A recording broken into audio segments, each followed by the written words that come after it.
When you get feedback, feedback can be painful sometimes, especially negative feedback. If it's on a character flaw, you might just think, oh, really?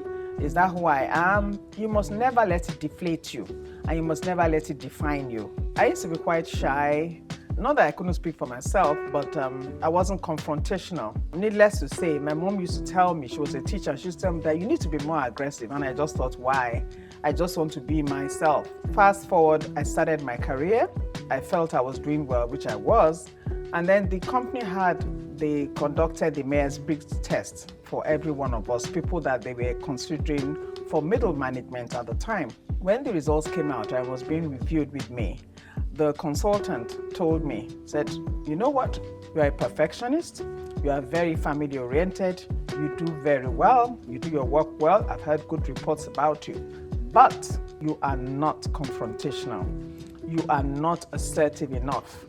And because of that, management would hesitate and they would never make you a manager if you continue that way. And I just thought, what? Egbamike? Ha!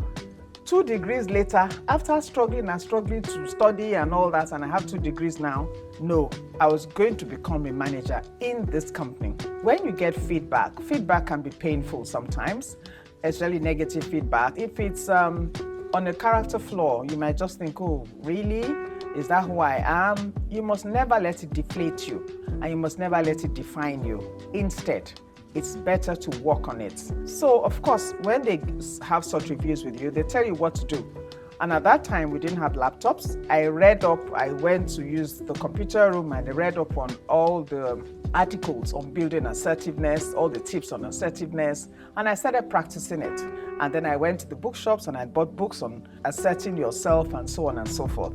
And I continuously worked on myself at home and in the office, and I started practicing. Then I also gravitated towards some of my friends who I felt before that they were overly bold, but I realized that they were just being assertive and not in a nasty way. So I emulated some of their qualities, and I developed my own brand of assertiveness. I think I was about 32 at the time, and I had young children. I just thought, no, my world is ahead of me and I must be assertive and I must make manager, which I did. But most importantly, that's one skill that has helped me in being a business owner, an entrepreneur. In the first place, I wouldn't have been bold enough. If I had remained the way I was, I wouldn't have been bold enough to even embark on this entrepreneurial journey in the first place. Secondly, I wouldn't have been able to sustain my business if I cowered at any challenge that I faced. I will forever remember that consultant because he made a change in my life.